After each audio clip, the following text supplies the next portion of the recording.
नमस्कार दोस्तों, भारत के राष्ट्रपति इस टॉपिक के तहत में हम लोगों ने कुछ राष्ट्रपति की शक्तियां के बारे में देखा और आगे जो शक्तियां के बारे में चर्चा मैं करने जा रहा हूं वो है, पहला है राजनीतिक शक्तियां।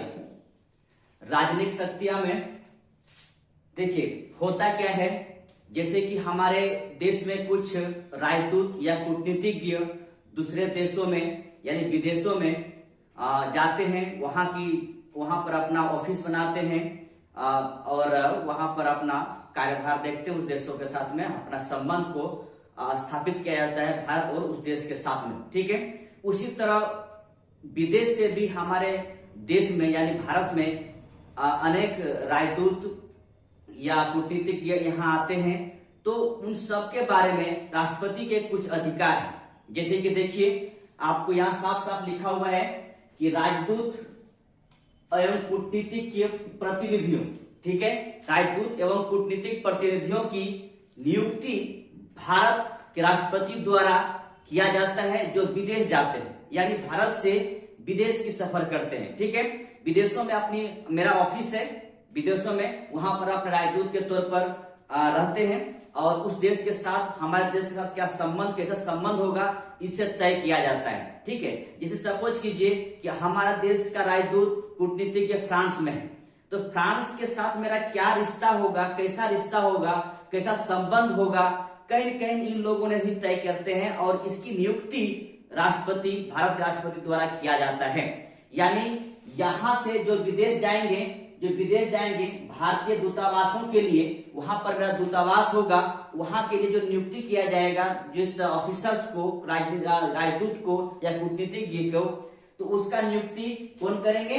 राष्ट्रपति करेंगे। ये ध्यान आप लोग रखिएगा, ठीक है। तो उसी तरह विदेश, फ्रांस से मेरे पास कोई राजदूत आए, तो विदेशों से जो मेरे पास राजदूत आएंगे, ठीक है, या कूटनीतिज्ञ मेरे पास आएंगे, तो उसका प्रमाण पत्र को स्वीकार करते हैं कौन? हमारे देश के राष्ट्रपति यानी भारत का राष्ट्रपति, ठीक है।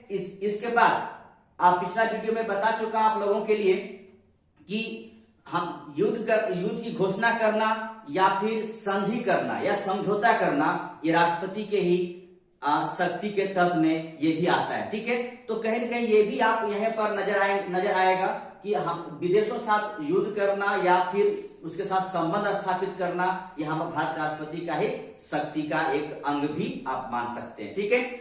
आगे हम बढ़ते हैं। सबसे इंपॉर्टेंस देखिएगा कि आपको मैं यहाँ आपातकाल पढ़ाने नहीं जा रहा हूँ, ठीक है। इमरजेंसी जो पीरियड है वो पढ़ाने नहीं जा रहा। फिलहाल मैं राष्ट्रपति का क्या यहाँ शक्तियां हैं उनके बारे में जिक्र करने जा रहा हूँ, बस इतनी सी बात समझिएगा, ठीक है। क्योंकि आपातकाल के अलग वीडियो बनाना पड़ेगा और उससे आपको हम उस आपातकाल के मैं बताऊंगा वहां पर। लेकिन फिलहाल हम लोग यहाँ पर सिर्फ इतना जानेंगे कि राष्ट्रपति का जो शक्तियां है, आपातकालीन शक्तियां, इमरजेंसी पावर उनके पास जो है वो क्या क्या है। तो आपको पता होगा, इस बात का मालूम है कि मेरे पास 3 आपातकाल है। संविधान में 3 आपातकाल का जिक्र करता है, ठीक है। वो 3 आपातकाल कौन कौन है? तो मेरे पास जो यहाँ पर लिखा हुआ है वो राष्ट्रीय आपात, राष्ट्रपति शासन और वित्तीय आपात, ठीक है। तो देखिए, नेशनल इमरजेंसी, इसको आप संवैधानिक आपात भी कर सकते हैं या राज्यों के द्वारा, केंद्रों के द्वारा लगाए गए राज्यों पर राष्ट्रपति शासन, ये भी कर सकते हैं। और लास्ट में आपका है वित्तीय आपात, ठीक है। तो सबसे पहले इन तीनों आपात के बारे में जानना होगा, ये कब कब लगता है, कैसे लगता है, क्या वजह होता है। लेकिन पहले मैं बता चुका आप लोगों को कि हम यहाँ पर आपात पढ़ाने नहीं जा रहा हूं, ठीक है।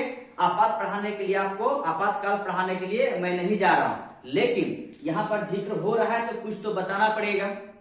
तो यहाँ पर राष्ट्रीय आपात लगता कब है, कब किस समय में हम राष्ट्रीय आपात लगा सकते हैं, ठीक है। तो पहली बात समझिए, अनुच्छेद 352 के तहत युद्ध, बाह्य आक्रमण या सशस्त्र विद्रोह, युद्ध होगा या बाह्य आक्रमण या सशस्त्र विद्रोह के साथ में हम राष्ट्रीय आपात लगा सकते हैं, ठीक है। जब संविधान का निर्माण हुआ था उस समय एक चीज और जुड़ा हुआ था यहाँ पर, आंतरिक अशांति। ठीक है, लेकिन आंतरिक अशांति को हमारे सरकार द्वारा 44वें संविधान संशोधन, ठीक है, 44वें संविधान संशोधन 1978 द्वारा आंतरिक अशांति को हटा दिया गया था। क्यों हटाया था, इसका वजह, क्योंकि आपको इतना मालूम होगा कि राष्ट्रीय आपात अभी तक भारत में 3 बार लग चुका है। एक बार चीन के युद्ध के साथ में, दूसरी बार पाकिस्तान के युद्ध के साथ में, और तीसरी बार जो राष्ट्रीय आपात लगा था वो था आंतरिक अशांति।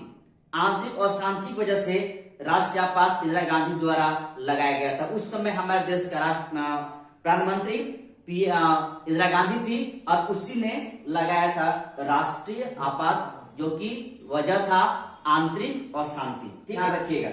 दूसरा बात, ध्यान इस बात रखिएगा कि अगर जब हम राष्ट्रीय आपात लगाते हैं तो 1 महीने के अंदर में संसद द्वारा अप्रूव करना पड़ेगा, यानी संसद द्वारा पास करना पड़ेगा उसे। ठीक है, संसद द्वारा पास करते हैं तो वो 6 महीना तक रहेगी। ठीक है, तो प्रत्येक 6 महीना में बढ़ाते जाएंगे और वो अनंत काल तक जाएगा। ध्यान रखिएगा, इसका कोई भी सीमा नहीं है, लेकिन प्रत्येक 6 महीना में आपको संसद द्वारा उसे पास करवाना होगा और 6 महीना करते वो आप अनंत काल तक आपातकाल राष्ट्रीय आपात ले जा सकते हैं। दूसरी बात, राष्ट्रीय आपात या तो पूरे देश में लगा दीजिए या फिर देश के किसी कोने में लगा सकते हैं, देश के किसी हिस्से में लगा सकते हैं, जरूरी नहीं है पूरे देश में लगाइए। ठीक है, तो राष्ट्रीय आपात के बारे में मैं इतना ही बताऊंगा यहाँ पर। आगे जब राष्ट्रीय आपात में पढ़ाऊंगा स्पेशल रूप से, तभी राष्ट्रीय आपात के बारे में और ज्यादा जानकारी हम हासिल करेंगे। ठीक है, आगे आइए। राष्ट्रपति शासन अनुच्छेद आपके पास है 356 के तहत राष्ट्रपति शासन लगेगा। और ध्यान रखिएगा कि राष्ट्रपति शासन राज्यों में लगाया जाता है, और कह सकते हैं आप, तो यहां पर राज्य में राष्ट्रपति शासन कब लगाया जाता है, जब राज्यपाल को इस बात की अनुशंसा हो जाए कि राज्यों की सरकार या राज्य सरकार संवैधानिक रूप से नहीं चल रही है, यानी यहां पर संवैधानिक विफलता है। कहने का मतलब है, अगर सपोज कीजिए उत्तर प्रदेश में 403 सीट है विधानसभा का, ठीक है, इतना सीट है। अगर किसी भी पार्टी को सत्ता में रहने के लिए 202 सीट या 203 सीट चाहिए उसे, तब होगा। अगर 203 सीट उनके पास नहीं है तो वो संवैधानिक रूप से सरकार बने रहना सही नहीं है। अगर इस स्थिति में सरकार वहां पे बने हुए हैं तो ये संवैधानिक विफलता है। ठीक है, और इसी आधार पर राज्यपाल राष्ट्रपति को लिखित अनुशंसा करते हैं कि यहाँ पर ऐसी बात है। राष्ट्रपति फिर केंद्रीय मंत्रिपरिषद को अपना सूचना देते हैं और केंद्रीय मंत्रिपरिषद द्वारा राष्ट्रपति को फिर से कहा जाता है और राष्ट्रपति द्वारा राज्यों में संवैधानिक आपात के रूप में राष्ट्रपति शासन लगा दिया जाता है। ये आपके पास आर्टिकल है 356। ठीक है, 56। इसके बाद ध्यान रखिएगा, एक बार संवैधानिक आपात लग गया राज्यों में, राष्ट्रपति शासन लग गया राज्यों में, तो 2 मंथ के अंतर्गत में इसे संसद द्वारा पास करवाना होगा। ठीक है, और ये मैक्सिमम 3 साल तक, 3 वर्ष तक आप राज्यों में राष्ट्रपति शासन लगाकर रख सकते हैं। लेकिन एक बार में 1 साल बढ़ेगा, फिर 1 साल, फिर 1 साल, इस तरह करके 3 साल तक आप जा सकते हैं। लेकिन यहां पर ध्यान रखिएगा, ये 1 माह में करना पड़ेगा और ये अनंत काल तक 1 माह में अप्रूवल किए, इसके बाद 6 महीना तक बढ़ेगा, 6 महीना करते हुए आप अनंत तक जा सकते हैं राष्ट्रीय आपात में। मैं यहां बोल रहा हूं कि 2 मंथ में आपको संसद द्वारा आपको बहुमत पास करना होगा और ये 3 साल तक, मैक्सिमम 3 साल तक जाएगा। ठीक है, अगला आपके पास है वित्तीय आपात। ठीक है, वित्तीय आपात आर्टिकल लिखा हुआ है 360, अनुच्छेद 360 के तहत वित्तीय आपात है। ये तब लगता है जब हमारे देश में वित्तीय अस्थायित्व संकट आ जाए, यानी पैसे की कमी हो जाए। अगर पैसा की कमी हो जाए, सपोज कीजिए आज सरकार को पैसे की कमी हो जाए, तो वित्तीय आपात की घोषणा कर दिया जाएगा। ठीक है, और ये 2 मंथ तक में आपको संसद में, कहने का मतलब आज वित्तीय आपात घोषणा किया गया राष्ट्रपति द्वारा, तो 2 मंथ के अंतर्गत में संसद द्वारा उसे बहुमत द्वारा पास करना होगा और ये भी 6 महीना करते हुए अनंत काल तक जा सकता है। इसका भी कोई मैक्सिमम टाइम दिया हुआ नहीं है। ठीक है, मैक्सिमम टाइम के रूप में सिर्फ एक ही है यहाँ पर, ये 3 वर्ष तक आप इसको रख सकते हैं। ठीक है, तो ये था राष्ट्रपति के पास शक्तियां, जो कि कहा जाता है इमरजेंसी पावर, वो है आपातकालीन शक्तियां। ये राष्ट्रपति का आपातकालीन शक्तियां थी।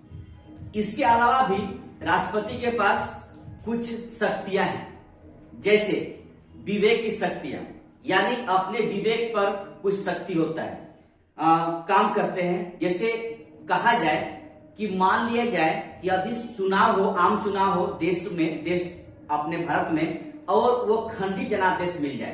कहने का मतलब है ब्रोकन मैंडेट, मानी किसी भी पार्टी को पूर्ण बहुमत ना आए, तो खंडित जनादेश में, यानी किसी को जब पूर्ण बहुमत ना आए, तो राष्ट्रपति यहाँ पर अपने विवेक पर काम करते हैं,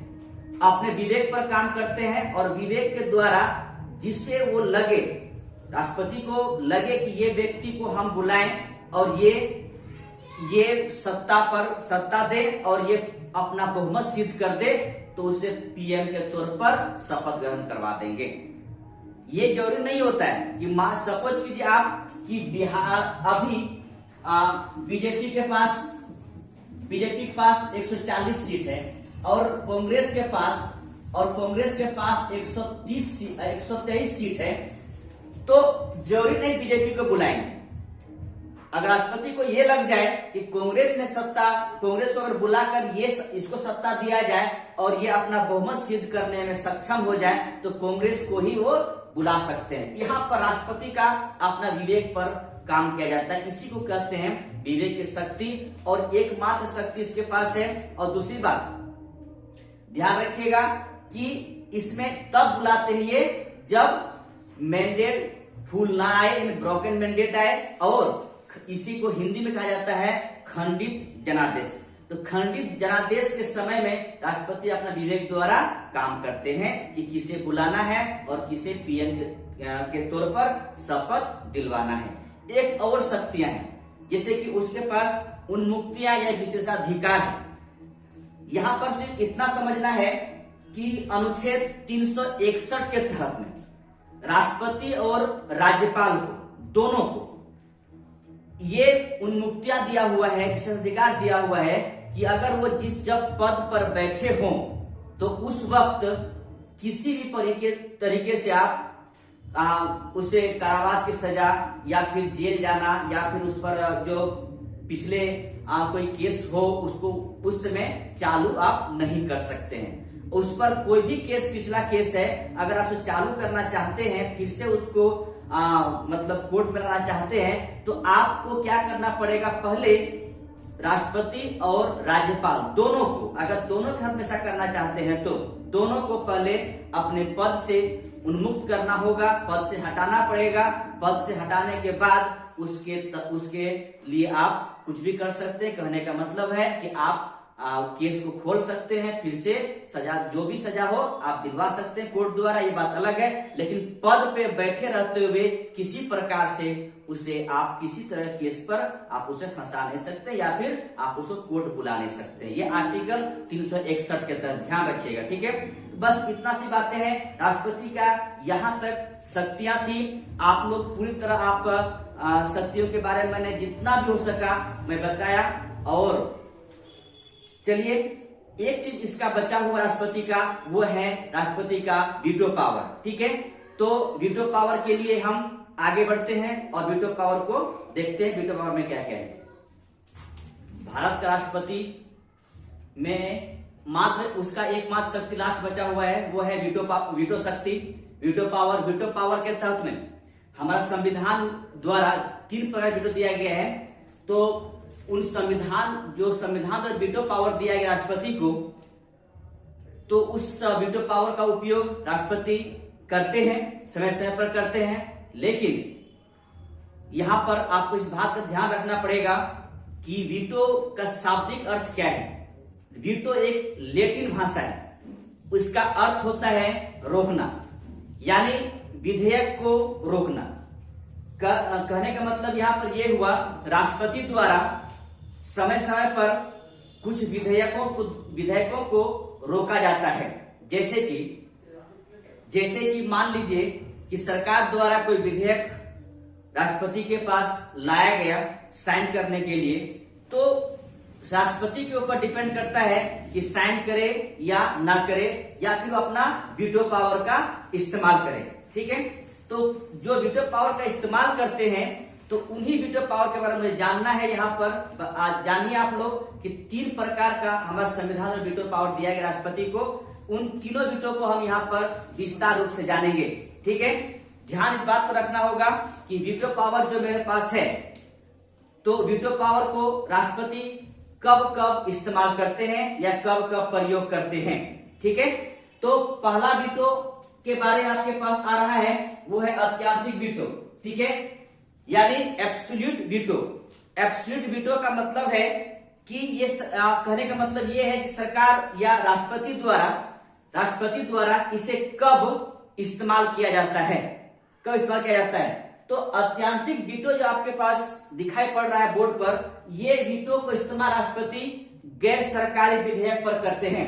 गैर सरकारी विधेयक, अब ये गैर सरकारी विधेयक क्या होता है, इसके बारे में आपको ये जानना है कि गैर सरकारी विधेयक होता क्या है। तो देखिए, मंत्री जो है वो सरकारी होता है। ठीक है, मंत्री जो है वो सरकारी होता है, और बाकी जो एमपी है वो गैर सरकारी होता है। ध्यान रखिएगा, मंत्री सरकारी है और एमपी, रेस्ट जो एमपी है मंत्री के अलावा, वो सारे गैर सरकारी है।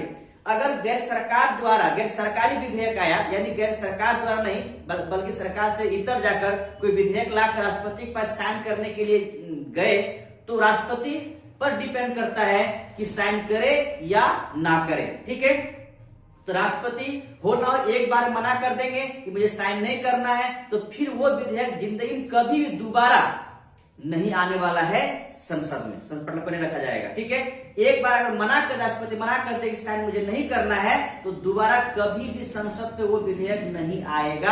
आप लोग इस बात का ध्यान रखिएगा। ठीक है, तो सबसे पहली बात समझिएगा, जो इस वीटो को जो इस्तेमाल करते हैं, प्रयोग करते हैं, वो विधेयक होता है गैर सरकारी विधेयक, यानी मंत्री द्वारा नहीं बल्कि एमपी द्वारा लाया हुआ विधेयक रहता है। ठीक है, इस विधेयक को पहली बार जो इस्तेमाल किया गया था वो थे हमारे राष्ट्रपति जी राजेंद्र प्रसाद, और समय है 1954, और विधेयक था टेक्सु विनियोग विधेयक। इस विधेयक के तहत में इस वीटो का इस्तेमाल किया गया था, जो कि सर्वप्रथम है और एक बार ही अभी तक इस्तेमाल किया गया है।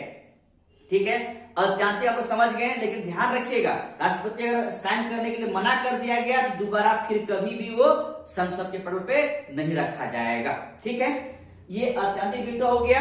आप आगे चलते हैं, तो ये है आपका निलंबनकारी वीटो यानी सस्पेंशन वीटो। आर्टिकल 111 तक इसको आप सही समझिएगा। ठीक है, संविधान कहता है कि यह संविधान द्वारा प्रदत्त अधिकार है, राष्ट्रपति को शक्ति है कि अगर सरकार द्वारा कोई विधेयक राष्ट्रपति के पास लाया गया साइन करने के लिए, तो राष्ट्रपति उस विधेयक को एक बार संसद के पटल पर पुनर्विचार के लिए भेज सकते हैं। लेकिन ध्यान रखिएगा, यहाँ पर धन विधेयक और संविधान संशोधन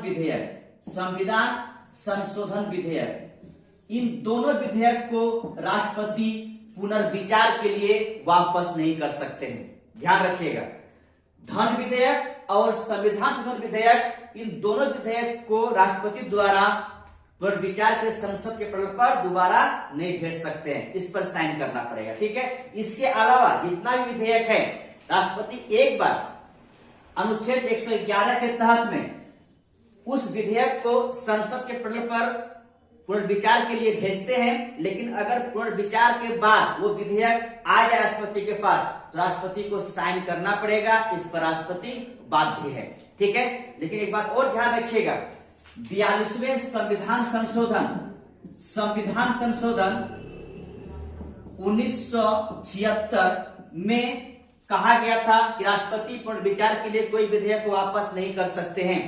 लेकिन जो इसके बाद जो ही इंदिरा गांधी जी सरकार गई, उसके बाद जो ही जनता पार्टी सरकार आई, उसमें 44वें संविधान संशोधन के तहत में 1978 में ये कहा गया कि नहीं, एक बार आप पुनर्विचार के लिए संसद भेज सकते हैं, लेकिन इन दोनों विधेयकों को छोड़कर बाकी विधेयक को भेज सकते, लेकिन दोबारा अगर रिपीट होकर आ गया तो आपको साइन करना पड़ेगा। ठीक है, ध्यान रखिएगा। अगर लास्ट वीटो आपके पास है वो है जे वीटो, यानी पॉकेट वीटो। पॉकेट वीटो के तहत में अगर कोई विधेयक राष्ट्रपति के पास साइन करने के लिए आया तो जरूरी नहीं कि राष्ट्रपति साइन करेंगे, उस पर ना साइन करेंगे ना ही कुछ बोलेंगे, पूर्ण विचार के लिए भेजेंगे। कहने का मतलब कुछ भी नहीं करेंगे और वो अपना पैकेट में रख लेंगे।